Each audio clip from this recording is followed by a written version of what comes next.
Have you ever just sat and watched a time lapse of a flower blooming? It's completely mesmerizing, right? This silent, graceful dance of petals unfurling to greet the day and then closing back up at night.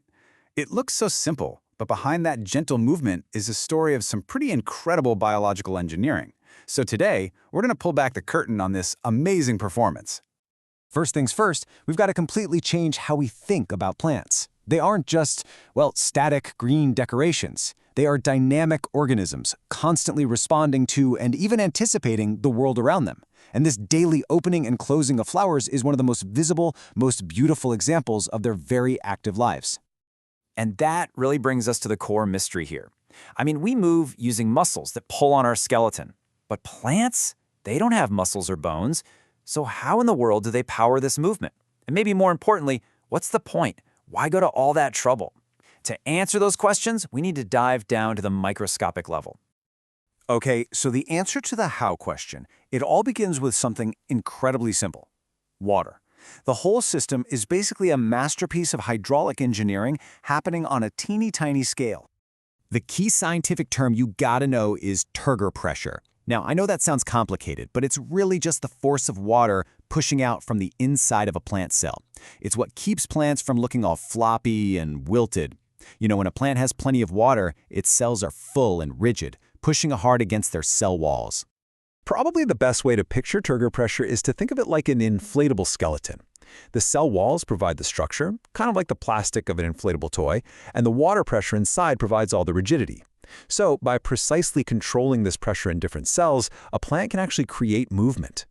So, how does a plant control this pressure? Well, it's this brilliant three-step process. First, the plant actively pumps things called solutes, think salts and sugars, into the cells on one side of a petal. Now, nature absolutely hates imbalance, so in step 2, water rushes into those cells through osmosis to try and even things out. And finally, as those cells fill up with water, they inflate like tiny water balloons, creating a powerful pressure that physically bends the petal open. To close up, they just do the whole thing in reverse. Simple as that. And the specific tools the plant uses for this are just fascinating. It's not just any old molecule. Plants have this dedicated toolkit of solutes to draw that water in. They use ions, like potassium, which they can pump across cell membranes. They use sugars that they make during photosynthesis, like sucrose.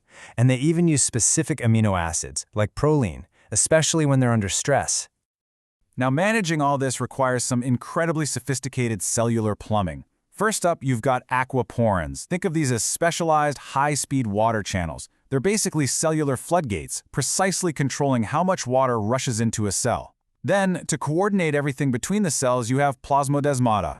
These are tiny little passages that directly connect neighboring cells, letting them communicate and share resources so they can all work together. So we have the mechanics down, right? Water pressure driven by solutes. But that just brings up the next big question. What's the control system? What is telling the plant when to open and close those cellular floodgates? You might think the answer is simple: light. You know, the sun comes up, the flower opens. The sun goes down, it closes. And yeah, light is a super critical cue, but it's not the whole story. The real controller is honestly much more profound. And this is where it gets really, really cool. Plants don't just react to the sunrise, they anticipate it. They know it's coming. They have an internal built-in timekeeper that gets them ready for the day ahead, even before the first rays of light hit. This internal timekeeper is called the circadian clock.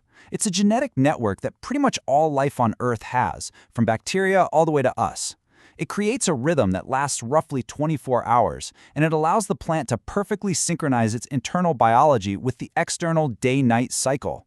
It's this clock that's the master controller for that whole hydraulic system we were just talking about. At its heart, the clock is this really elegant genetic feedback loop. See, in the morning, a set of morning genes turn on. As the day goes on, these genes help activate a set of evening genes. The evening genes then do their thing, but they also have another critical job. They go back and switch off the morning genes. Then, as the evening genes fade overnight, the morning genes are free to turn back on at dawn, starting the whole perfect 24-hour cycle all over again. So now we have the how and the what. The final piece of this puzzle is, of course, the why.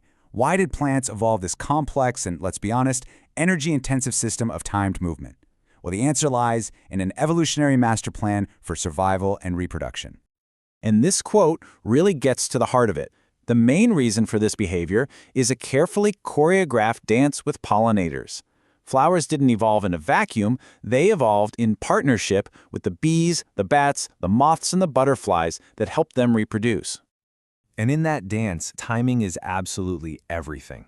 Day-blooming flowers like tulips and morning glories open up to line up perfectly with when their pollinators, bees and butterflies, are most active. But then you have night-blooming flowers like the moonflower, which do the exact opposite. They wait for darkness to unfurl these big, pale petals to attract nocturnal pollinators like bats and moths. It is literally a highly targeted marketing strategy. But it's not just about pollination. Closing up shop at night is also a brilliant survival strategy. For one, it conserves the huge amount of energy it takes to present a flower. It protects precious pollen and nectar from getting washed away by rain or blown away by the wind. It also reduces water loss, and for some plants, it can even be a way to stop self-fertilization, which promotes greater genetic diversity. It's a win-win-win. So, let's bring this all together. What started as just a simple question about a flower opening has taken us on this incredible journey deep into the hidden world of plant biology. We've seen how this silent dance is powered by an ingenious system of cellular water pressure, which is controlled by a precise internal genetic clock, all for the ultimate evolutionary goals of pollination and survival. It completely transforms our view of plants from just passive objects to these active, strategic, and incredibly complex organisms. And that leaves us with one last tantalizing thought. The next time you see a flower, just remember the intricate world that's operating just beneath its surface. I mean, if plants can manage their own hydraulics, run on an internal clock, and strategize for their own survival, it really makes you wonder, what other incredible secrets are they hiding in plain sight?